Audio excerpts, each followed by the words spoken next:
Welcome, folks, to the Open Humans community call. We have a small but familiar crowd of faces today. And so I'm going to invite folks to do a go-round, introduce themselves briefly, and whether they have something they might want to talk about or share. So hi, I'm Mad. I'm Executive Director of Open Humans. And I don't personally have something I wanted to share, but I did have some folks that I was hoping would share stuff. And the routine here is to pass the ball to the next person. So I will pass the ball to Bastian. Okay, hi everyone, I'm Bastian. I'm the Director of Research for Open Humans and a Research Fellow at the CRI in Paris. And I have some updates to share both on quantified flu and on the Jupyter Notebook integration into Open Humans, which I can give a hopefully working live demo on later. And I pass the ball on to Kate. Hello, everybody. My name is Katarzyna Łak. I'm Professor of Computer Science, leading Quality of Life Technologies Lab, and I'm really hoping to contribute sooner than later to Quantified Self and Open Humans. Specifically, no really updates. I was just talking about the fact that we're writing yet another research grant in which we yet another try to get yet another set of devices and technologies for people to change the behaviors and repackaging Quantified Self. And I pass the ball to Gary.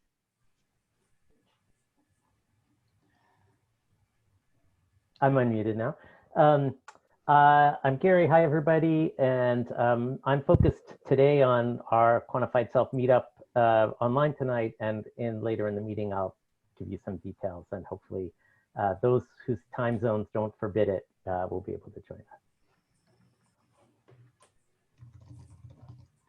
I pass the ball to Morgan.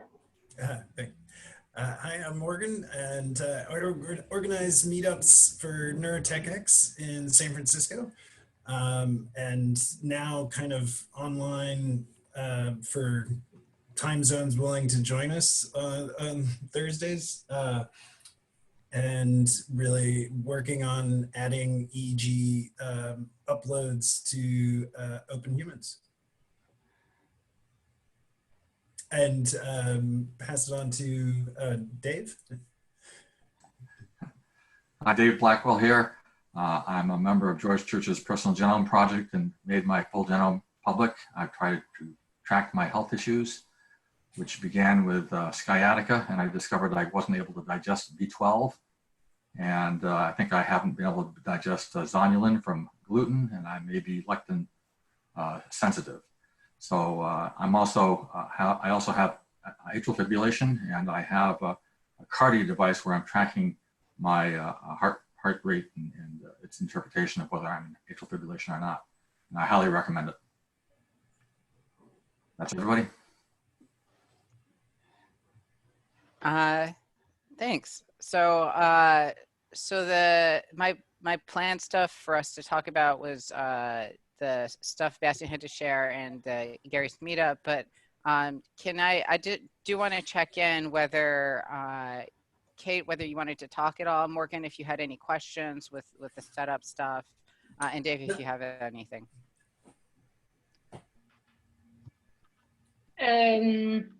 No, I'm super excited to hear from Gary about tonight's meetups, which we cannot join in Europe, hardly. Unless I'm getting insomniac, so let's see.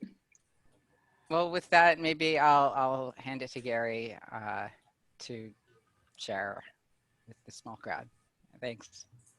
Great. Actually, maybe I'll rename myself. My daughter uses this Zoom application mainly. Okay. So as you all know, we've been holding these Quantified Self Show and Tell meetups all over the world for the past 11 years. And one of the most important things about them is that they've been in person. So it's been a fascinating decade where everything went online and virtual and a Facebook group and all of that. And we just really focused our attention on exchange, live in-person exchange between people doing self-tracking. The bandwidth was so high and the learning was so high. And, it was a kind of contrarian approach, and it really formed a really wonderful community that you're part of. However, that's impossible. And so that was psychologically difficult for us. We basically did nothing since for the last 3 months since the lockdown took place. And finally, it got through to us that we were not going to be having in-person meetings anytime soon, and we ought to see what we could do with an online format. So we scheduled one. We did not announce it very broadly. We just announced it on the kind of some QS channels, our Twitter, and in the Bay Area meetup and in the Portland meetup, which Stephen and I are part of. And then slowly kind of introduced it around our Slacks and Open Human Slack. We have over 100 signups, so clearly there's pent-up demand. We predict there'll probably be 50 or 60 people actually in the call. It's experimental for us. You know, we have now, all of us, probably some experience running Zoom meetings, but this is certainly much bigger than anything I've ever moderated. So hopefully it will go reasonably well. And one of the reasons for hope is that we decided to stick to our standard QS show and tell format, short talks, 10 minutes long, with a focus on your own personal data and discoveries. And we have 4 really good talks scheduled, including one by Mad, one by Paula, who's been in this group, and then 2 by longtime Quantified Self participants, Bob Troya, who knows a lot about self-tracking tools. And he's gonna just give a short talk about what he's monitoring during the COVID-19 pandemic and be available to answer questions about, Bob's the person you can ask about like, what blood oxygenation, you know, monitor should I use and things like this. And then Shara Rocks, who's was tracking for many years, has been tracking her fertility data, ovulatory cycle, and actually has been picking up signals about stress and infection from her long time tracking project there. So I'm pretty sure that we'll be able to manage these talks in our normal, you know, at least the talks will hit more or less the target, if not the bullseye of our normal approach, which is so dense, so personally and informationally dense. And then we'll do our best with the questions and answers. Because there were many talk suggestions that we got from the community, so we're going to schedule another one for just 2 weeks later. And we're going to do it with the organizers of the Stockholm and Copenhagen meetups. So, and probably we'll get Martijn de Groot to throw in the kind of combined Dutch meetups now. So that will be in Central European time. So you'll have a chance to attend. And if it goes well, we'll do it on a regular basis. If you do have a self-tracking project that you would consider presenting, it's not too late or too early to let me know. We really like to develop these over time. And we're especially interested in developing projects that use the Open Humans infrastructure, because there's a potential for what we've always loved the most about these projects is when somebody gets up and says, here's my self-tracking project. I decided to do this because I saw a show and tell talk at another meeting and I picked up this little piece of it. Usually it's not an exact replication. It's just somebody inspired and takes a little piece of the workflow, like, oh, I didn't know I could get my data off of that device in that way. And now that I can, I have a project of my own. So Open Humans provides the potential to take pieces of a workflow and make them shareable through notebooks. And so we're really interested in demonstrating that potential. We know it's early, but we feel like it could be the key accelerant to getting this knowledge sharing to take place at the level of process rather than at the level of kind of bit of like conclusion, you know, because the conclusions are very personal, but the processes tend to be quite shareable. So think about your own self-tracking projects and what talk maybe you would want to give and whether we can help you with it. I would add that we're also interested in providing support to people who are getting started with notebooks and maybe don't know how to do this type of thing or that type of thing. Yeah, like in the Slack channels, Bastian's made a ton of notebooks, and so I'm just throwing him under the bus here a little. But we are happy to, so don't feel like you need to already know how to do it.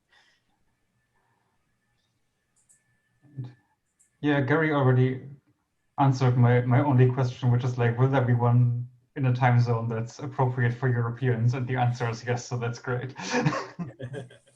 Yeah, Bastian's like, I can just skip a couple steps and offer to talk, which might work some, but it's great to have other people too. Yeah. Gary, before, who is in Europe besides our Dutch colleagues? Also very active. Yeah, so Sarah Regari is in Stockholm. Yeah, sorry, yes, I know Sarah. Yeah, yes. yeah. So Sarah, and then Thomas Blomseth Christensen and Jacob Eglarsson are in Copenhagen. Yes. So, they're always willing to host, and, so we'll probably post to those groups. There's also a couple of people, there has been an active group in several German cities, but I don't think they're as active now. So maybe it's a good excuse to get in touch. Yeah, and exactly. Pretty big ones. I mean, I haven't done a meeting in quite some time, so maybe that's also a good excuse to be in touch with them. Yeah, I think that would be great. Yes, I can help with this. I try to put people from Switzerland, for example, and yeah, when there's an event, that would be good to spread. Great. Maybe we can just post it. Like we have a list of the meetup organizer emails from all of those meetups, and so if you want, we can maybe just share that. And anybody who knows those meetup, because it's so decentralized, sometimes we don't even know who these people are sometimes. Yeah. But anybody who knows those people can just encourage them to post to their groups. Perfect. Yes. Thank you. I hope my talk is as good as you're selling it. But with that, maybe Bastian, would you like to show off notebooks? Or are you all set up to show off? Yeah, show off whichever thing you want to show off. Sure, let me try to share my screen. There we go. It's a bit of a mess. Oops, so the notebooks. So I think Matt already showed off a bit of the things last week during the call for the dashboards. And so one thing that we can now do that I figured out is how to make the notebook dashboard view interactive so that you don't have to somehow change the code, but rather you have like interactive front-end elements where you can push around. And here's one which unfortunately looks really boring if you look at it in the exploratory because it can't render all the buttons. So the notebook looks pretty boring, but once we press open, we should get a really nice interactive dashboard for looking at geolocation data. And now it's sped up quite dramatically because it doesn't try to load all of the location data. So you get a regular looking website with an interactive map, which so far is pretty boring. But now you can actually start loading the data. So this is the GPS data from Overland for me. I've started using it in October 2018 until basically now. You can just pick whatever month you want, and now you actually see how it's loading the data. You get like the little information that it's loading the data, it's being processed. You see a progress bar, which hopefully should start filling up soon, telling you the notebook is actually still working, it's not crashed. And once it's all done, it waits a bit, and once the bar turns green, you see the data. And now you can actually start exploring. You can zoom in and you can see. Bastian, can I get you to slow down just briefly and say what Overland is? Oh, sorry. Overland is an open source application for iOS and Android devices, which allows you to collect your GPS data and send it to whatever external server. And with OpenHumans, we are providing a backend to which you can send the data, and it's stored privately in OpenHumans so that you can get an ongoing collection passively of your location over time. And yeah, Gary is showing it off, I see, in the how it works. So it's just running in the background on your phone the whole time, and when you move, it collects the data. And so yeah, this is now really fun, as you can really just dive into the data and explore, and you can even zoom in where you want and see, okay, here in October 2018, I was in Irvine for a workshop, I think, and then I flew out from LAX to, I think, to London. Let's see whether that's true. Yes, it is true. That's where I ended up, and you can see how later on I moved to London, and you can just now decide you want to look at a different month. So let's say, I don't know, let's say June 2019, it will load the data. It removes all the old data points to actually keep it responsive, and it will again load the data. And it's now you don't need to do all the GPS stuff that you needed to do in the regular notebooks. So in the regular notebooks, you needed to first find out which is the latitude and longitude you want to plot on a static map. you need to type in the month and date, and maybe you made a typo and it will just crash and you don't even know why. And the dashboard interface would not even allow you to make any of those changes. So now it just takes care of all of this for you, and it's completely interactive. So the nice thing of all of this, it's actually not a lot of work for setting this up if we look at the code. So let's see, does it work here as well, just to make sure. But yeah, it should show you how I came back to Europe, I think last year. Yep. So flying back to Europe, visiting Paris, Frankfurt, and being close to here where I'm from originally, visiting my parents. And you can even see how I moved around by train through Europe. But as I said, the fun thing is it's pretty easy to do this because there's a very few things you need to do to make it interactive. And let's see, we can look at the code for it. It's really just like all of this is just like boilerplate, what I copy and pasted for getting a map, but making it interactive was literally just getting the drop-down widget and telling it what the files are that I have for my geolocation data, getting a little progress bar, and then just saying, if someone uses the drop-down menu, just load the data from OpenHumans, and that's all there is to it. So it's actually not too hard to use for people who are already familiar with using Python. So if you are capable of doing static visualizations in Python, the same people should be able to pretty easily make them interactive. So that's really fun for people to do. And I guess for me, it's now time to go back to all the static visualizations I made before Voila was there, and now make them into interactive notebooks as far as possible.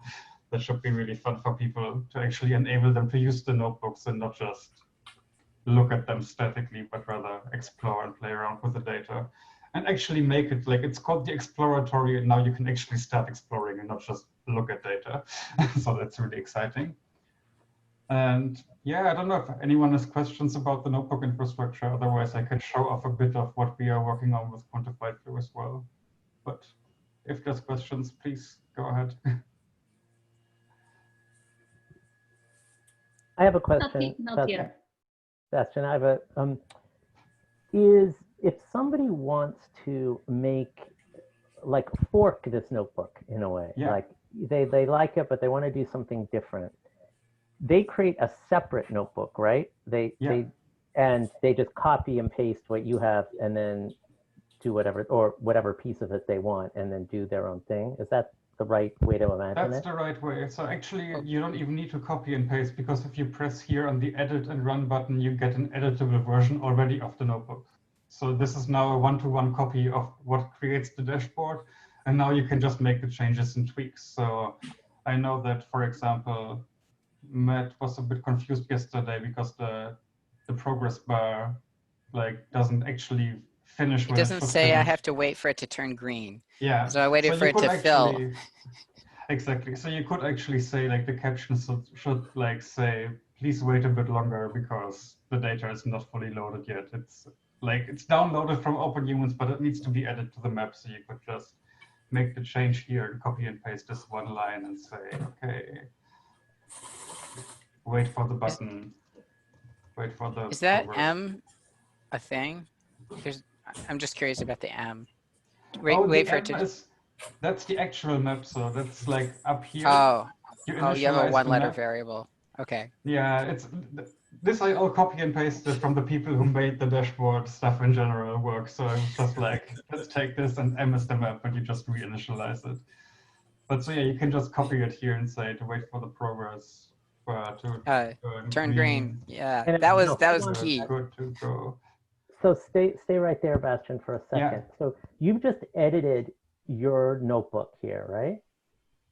So imagine you're somebody else like me. Yeah. Now, how do I save it so that it's now has a separate URL and is now the notebook that I have created? So if you didn't already have a copy of it, it would have still the same name, because I had already the original notebook, it just appended the current date. But in principle, you are now done either way. So if you now want to share the notebook, you can just go back to. Okay. It has a bug. Yeah, I know it has a bug. I will not share it now. Okay. I get it, how though. I mismatched it. But yeah, you can reshare it, and if you gave it a different name, so you can just edit the name and tell us it's the interactive display and whatever with changes, this would be the name, and then it gets a new URL. If you keep the original name, it will actually make a copy which is referenced from my original notebook. Okay. So I can find an example of that where I think Matt's notebook for the iColor has a copy that James Turner I think made. James made. Yeah. Yeah. So if we look at this, you can see iColor and 23andMe data. So you can see other notebook versions here. If you just use the same name, it still gets its original ID. So this is ID number 2, and James' version is number 6. But they are referenced to each other so that you can actually see this was originally done by Matt, but the edits were made by James. Very interesting. Very interesting. Great. So then that gives you all kinds of options for indexing or, you know, presenting at a higher level. Yeah. It's worth noting it's based on the title, I think, Yeah. like of the file. So that's really how it's matching. If you change Yeah. the title, now you've separated yourself from that flow. Okay. Great.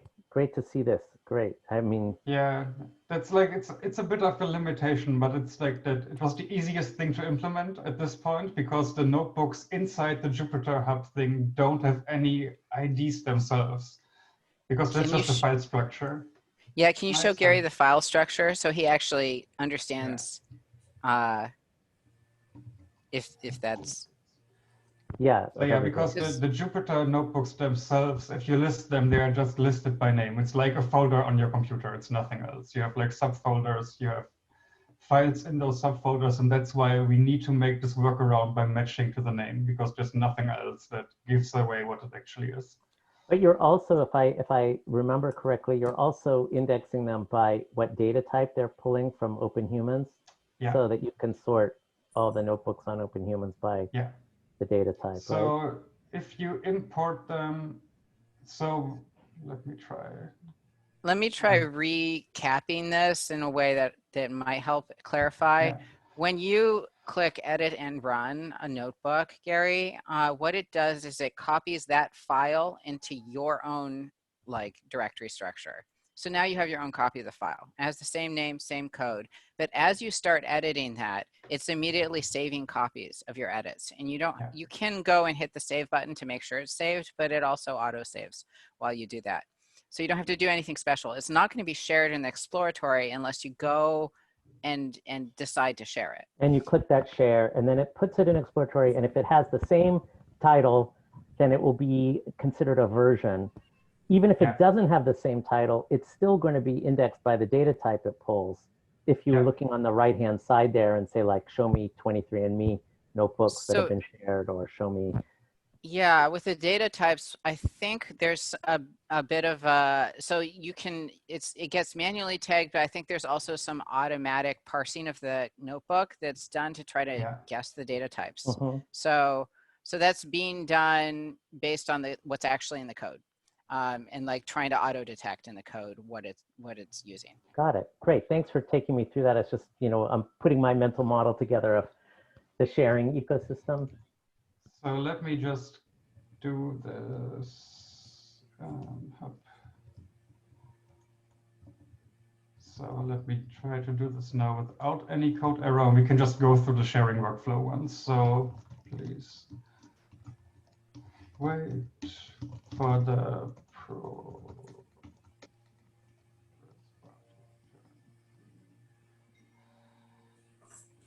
Exploring up. Let's put it like this. And if we now go for the sharing and uploading it, it will basically just even try to update the existing copy because it's from the same user. So it's again my notebook and it has the same name. I think you changed the name. Nope, I went back to the original. Oh, okay. So now you can actually, it's still not publicly shared. So now you get the list of notebooks to the left here that you have already uploaded privately to OpenHumans.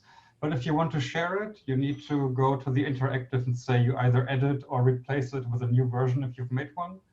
And there you can actually do tagging, give it a description, and it detects the data sources. So in this case, because it already sees from the code that Overland is the data source being used, it just adds automatically overland as the data source. But you can also give additional text and a description to it. And so now the new version of the notebook after pressing submit is published for everyone. So now if we go back to all notebooks, it should show that the last update was made just now, and it's the new version. And you can see here are the different texts which are just user generated, but it also has the link to the data source. And if you click on the data source, it will show you all notebooks that use Overland as a data source.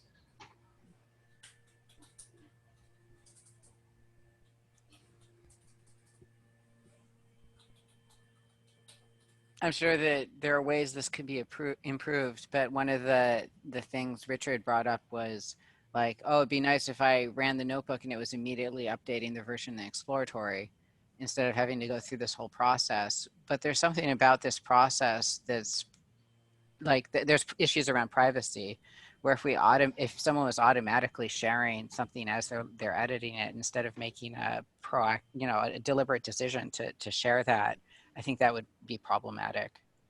Like, people probably want the opportunity to edit, run, and be happy with what they're sharing before they share it.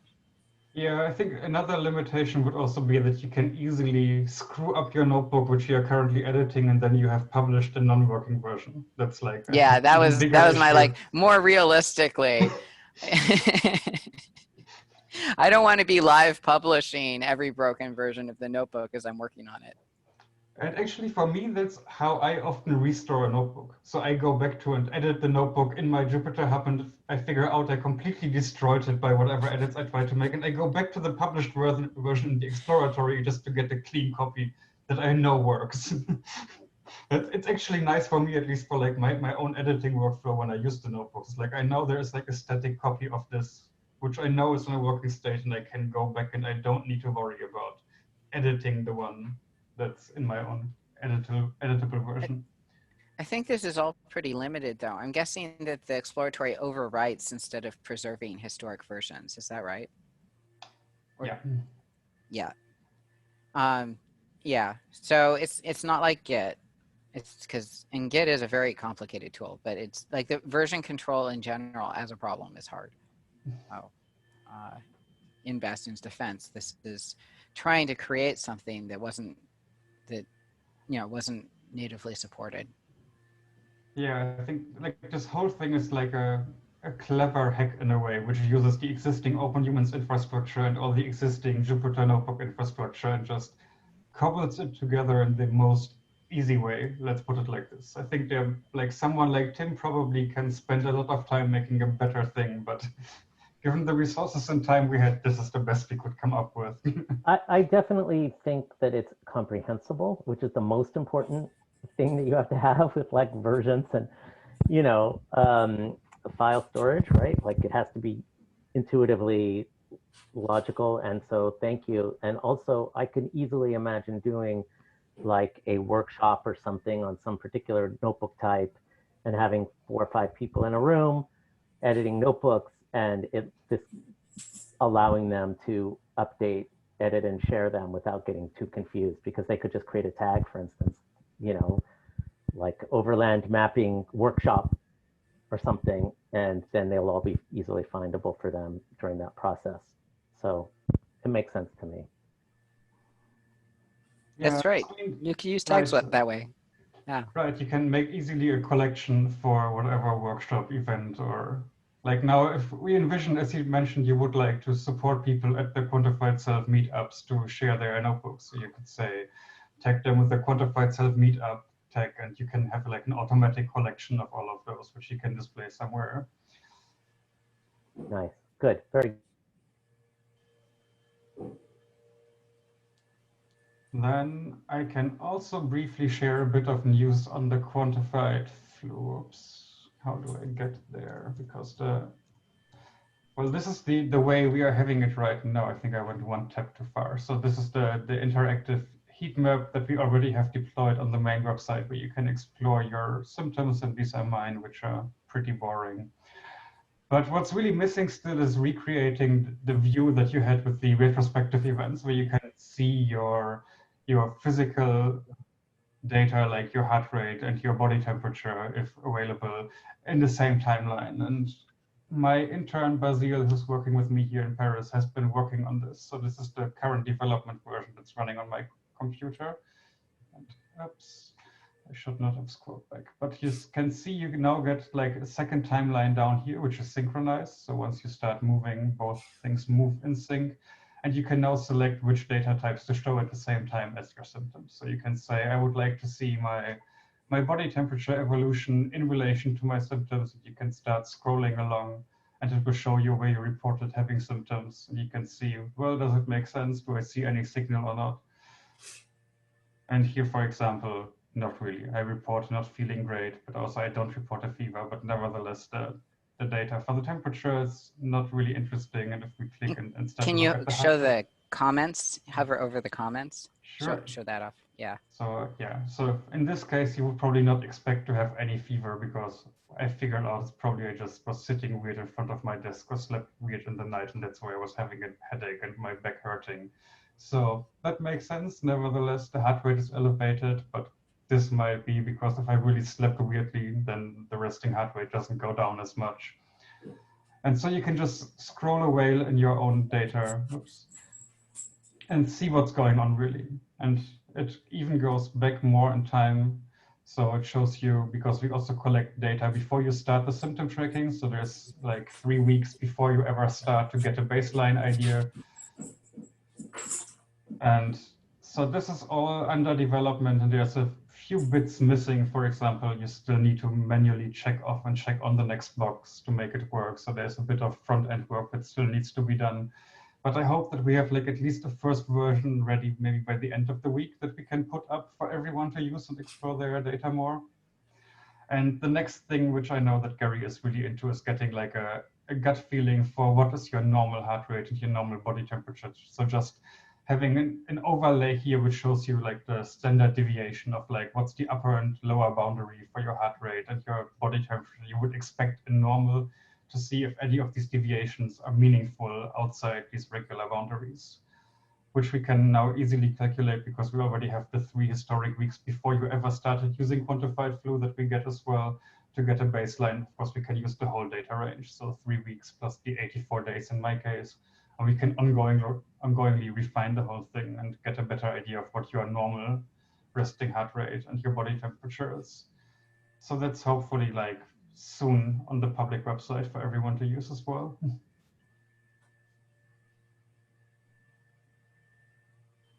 And I guess like another wish list item that Matt and I already discussed was like plotting multiple heart rate things in the same plot. And instead of making you, if I had more data sources, you could also get buttons for your Fitbit data and for your Garmin data and so on. But I guess all the resting heart rate data should go into one plot in principle so that you can see the combined effect. And just Right. 2 different types of plots. One is the temperature, the other one is resting heart rate.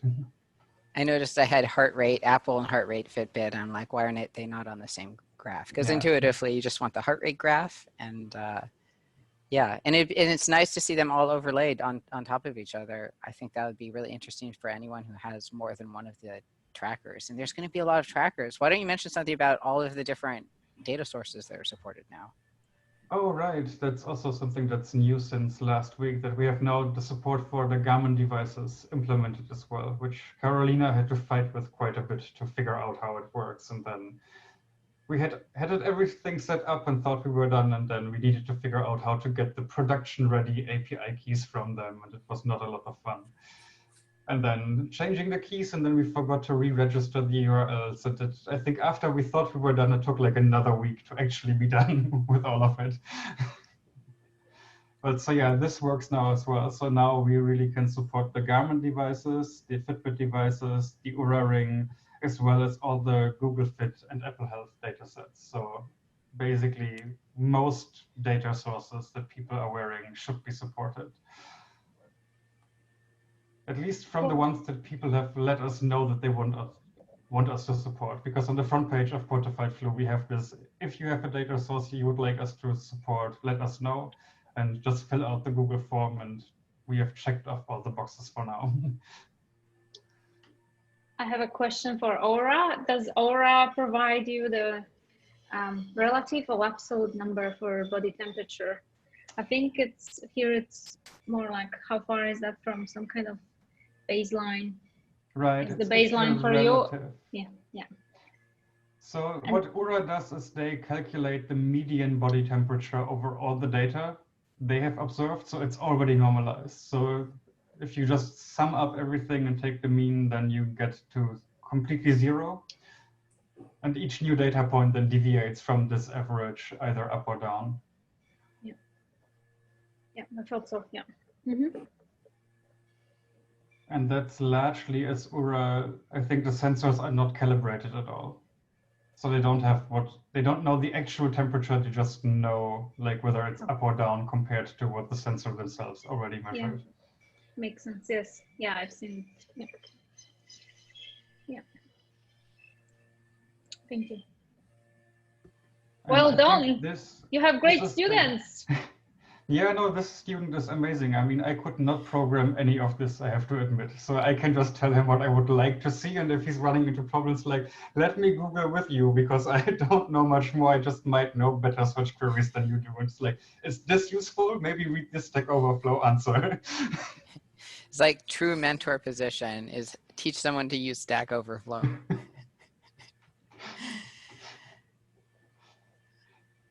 No, so he's been doing a really great job and he's very motivated and get him some device.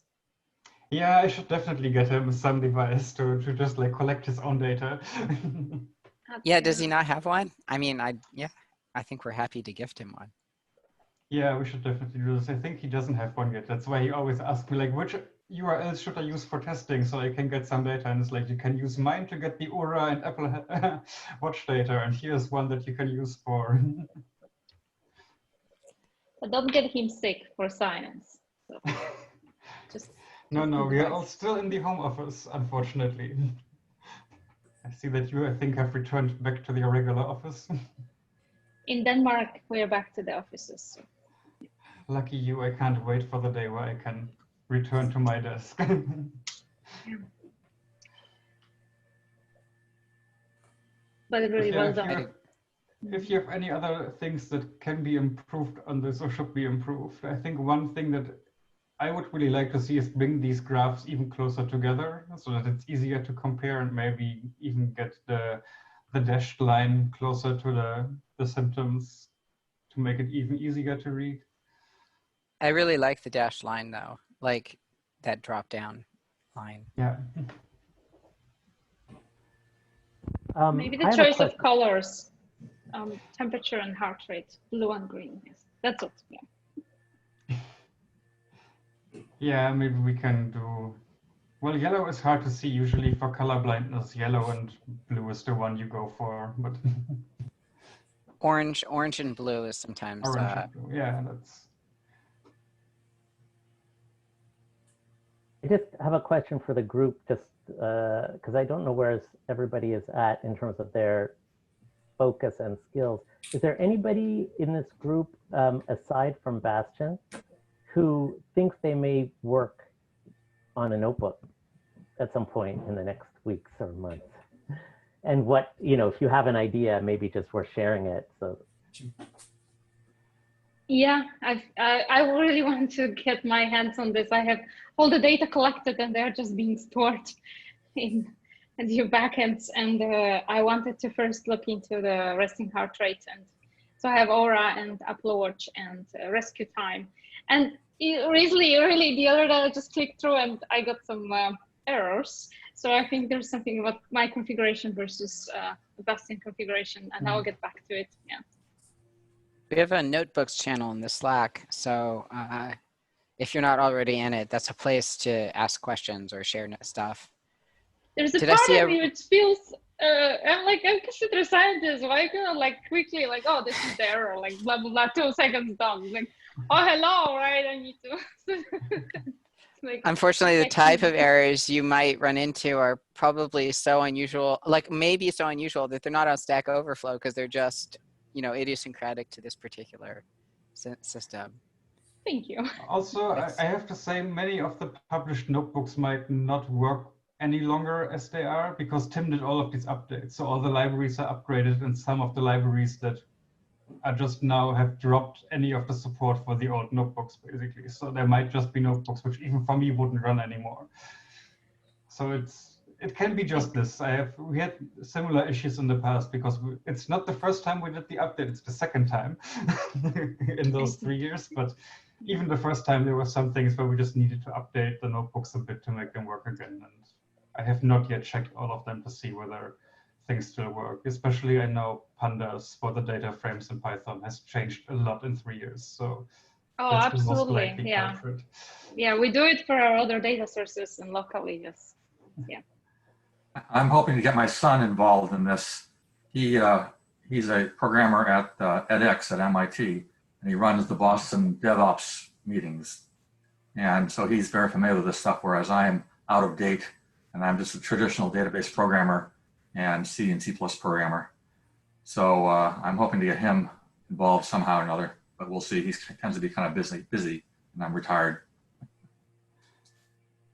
Is there a particular type of thing that he's interested in that might be in the self-tracking realm, which can be very broad, around like productivity to dieting to sleep? He has a sleep problem, so he was tracking that for a while, and I believe he has a Fitbit or Apple thing of some sort. So he was thinking of doing this, but it's sort of fallen on the wayside, and he's gotten busy with all these other things he's involved in. He tends to. He's a programmer himself, but he also is a climber and sailor and skier and everything else. So lots of things take precedence.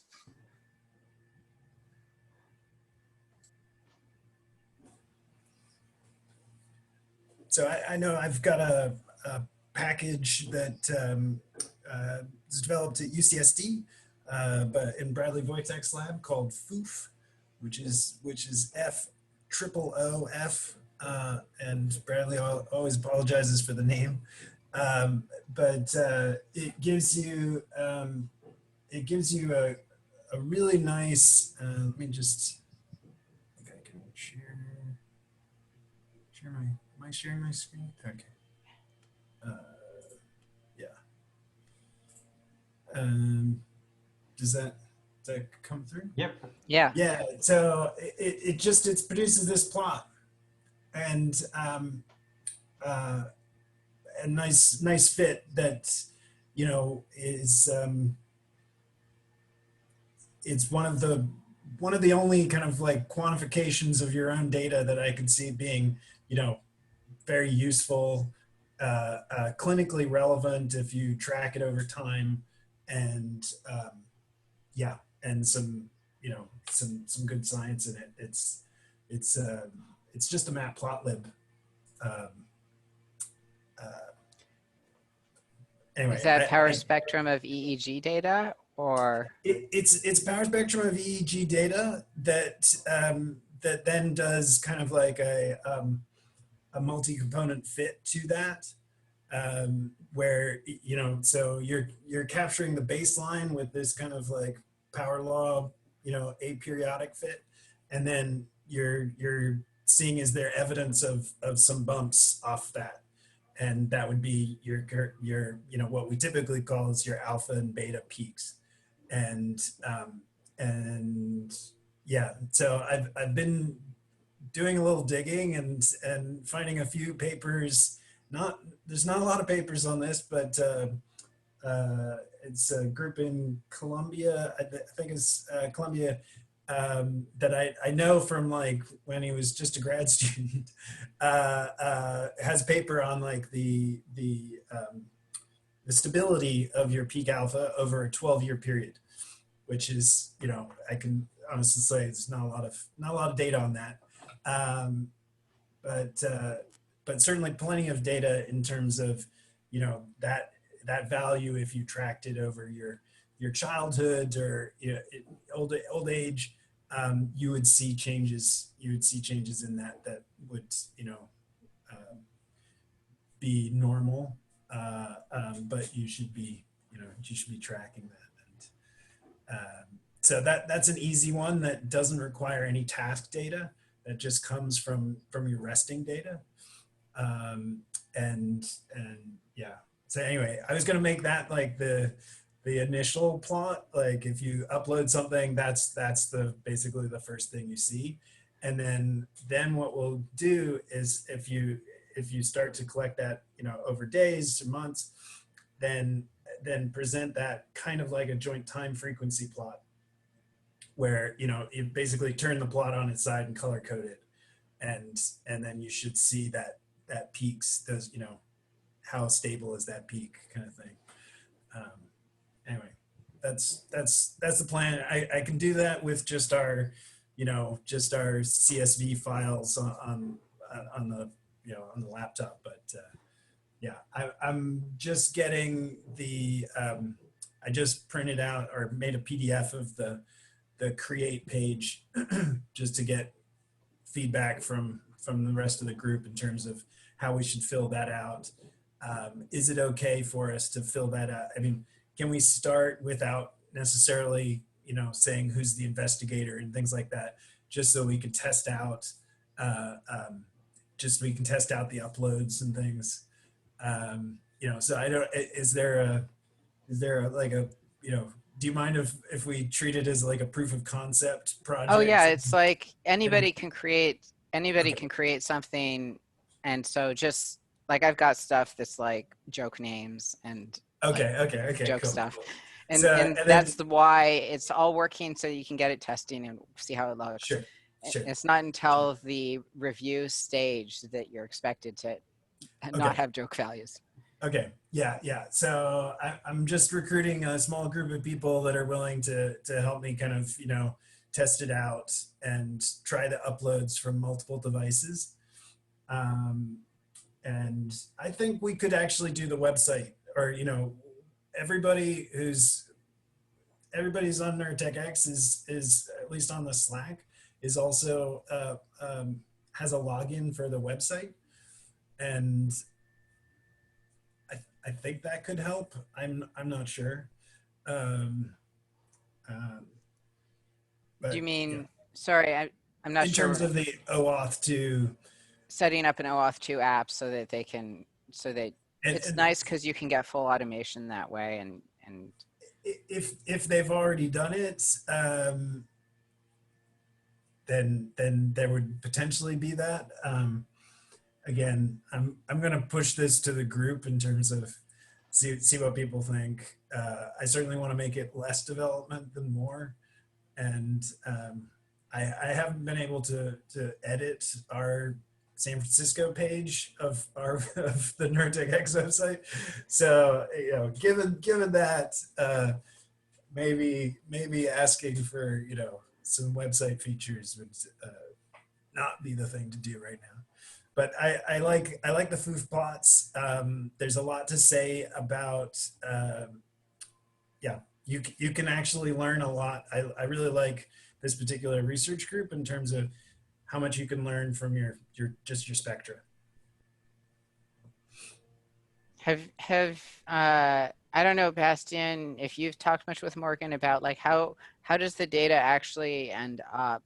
If you're planning to have the data in Open Humans and run notebooks on it, is it going to be like a file that someone gets from their device and uploads?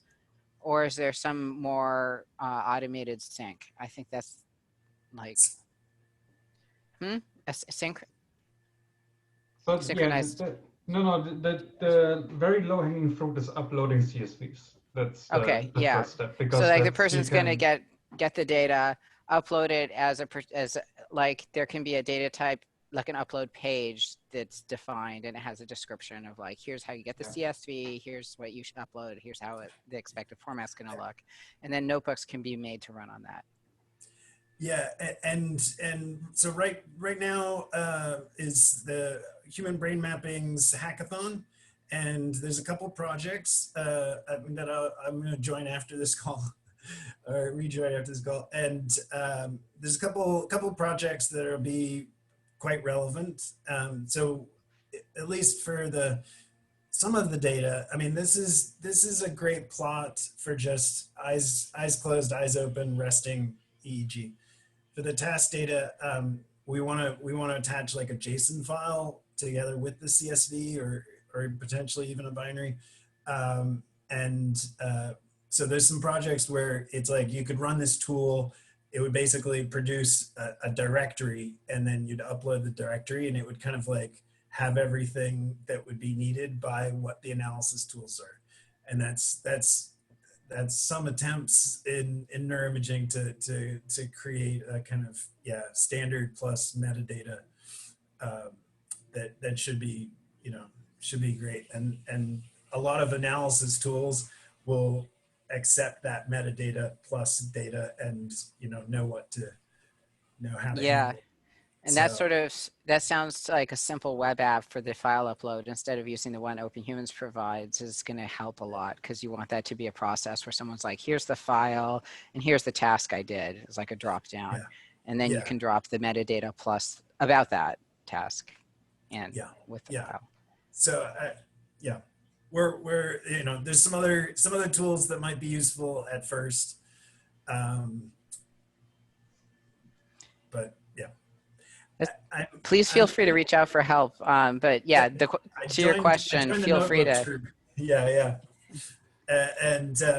So in terms of getting the Apple Watch data, is an app? So the Overland, is that the GPS one? Yeah. Are there other apps that are useful to like install that help capture data? I mean, is there one you want to do for the watch? So to get the Apple Watch data off, there is an app, because it's not that data. Your data collected by an Apple Watch isn't stored on the cloud, so it can only be captured via installing a custom app that a volunteer helps create. Okay, so there's like an Open so there's Humans two app. there. So we have like an iOS app which just plugs into your Apple Health on your phone. You can upload the data to Open Humans. That's all it does. It's basically it's literally one big button which just upload your data on your iPhone. Yeah. So it's an iPhone app. There's nothing I need to install here. No. Okay. Cool. Okay. Yeah, that's what and for other data sources, it's a different. We don't need apps, because something like Fitbit, what happens is you go to the Fitbit website and give thumbs up to share your data. Right. But you can't do that for Apple, because for privacy reasons, they keep it on your phone. So we have to have an app to get the Apple data. Sure. And then I think I saw on the project page, there's a bunch of tick boxes, and then I could just say, if I say Fitbit and somebody there's a long list.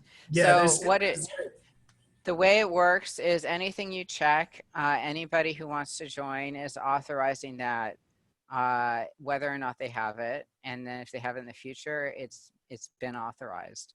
And there's a lot of different ways this could work. And so we picked a simple one.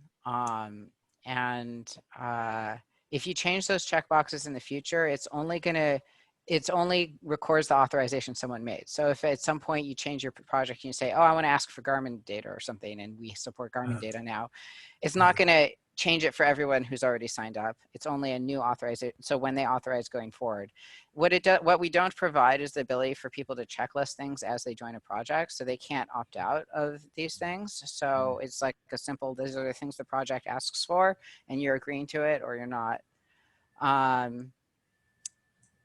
So there's a lot of potential logic and complexity in this that we have not tried to support, in part because it's the moment you start talking about that, it actually starts ramifying and branching into many different ideas.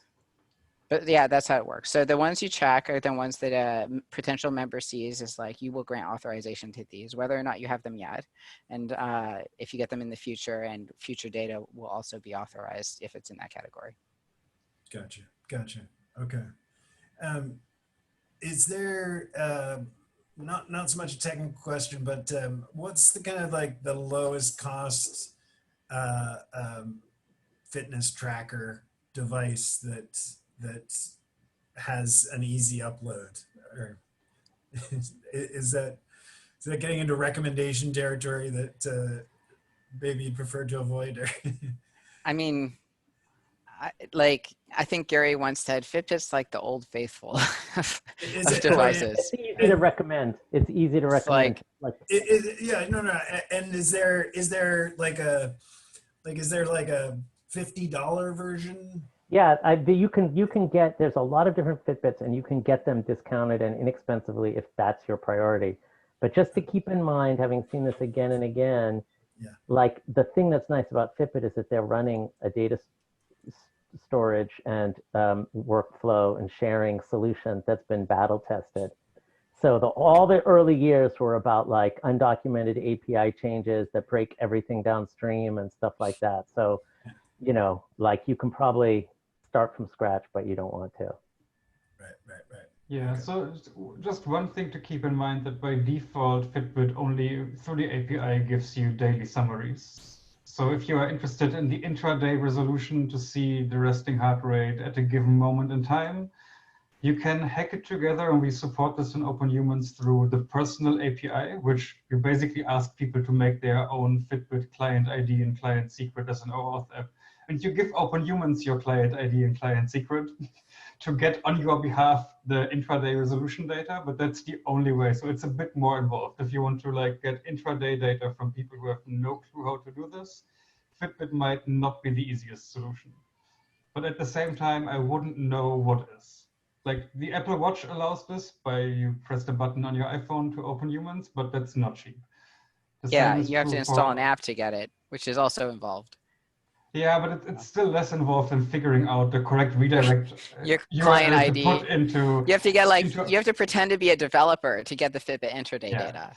Yeah. So it's not Okay. it's not super easy, but it's possible. And I guess like people who are interested in like using their EEGs and using Python libraries for exploring EEG data will be comfortable enough to do this to some extent at least, because we do have like an okay how-to and like which steps you need to take to set it up. At least I think it's okay enough, and I think maybe less technical people could help me figuring out how to say it even better, but we do try to make it as easy as possible by a step-by-step guide for how to set it up. But it's not just you just say, yes, give me all my Fitbit data, and you do get it in the high resolution. That's just one thing to keep in mind. Yeah. Okay. No, that's good to know. I mean, I'm already seeing that we haven't asked enough people to use our codes, and so and as well as like most of us are using on Linux, and now we've got people who are saying, hey, this isn't working on a Mac, or you know, hey, you got to do something different on Windows, and but I don't mind asking them to run a script for sure, in terms of like making the data uploads easier, I think. Yeah, I'm looking forward to this. Well, it was a great call. We've run a bit late, but Oh. started late, so that was great. Thank you, everybody. Yeah, Thanks, Gary. it was great to see everyone again, and I'll probably see Gary again later tonight. Yeah. Have So fun. and Gary, to get more details about the presentations that are coming. I is think that- I posted it in our notes. Yeah. Okay. Is there Yeah, a yeah. link to the? I can post a link to the notes in our chat. Oh yeah, right great, now. great. Thank you. And then Yeah. there you go. Okay. And there's a description Cheers. in there with the Zoom ID. Thanks. Great. Bye. Have a good Speak day. Thursday. Great evening. Have a Bye. good day, everyone. Bye-bye.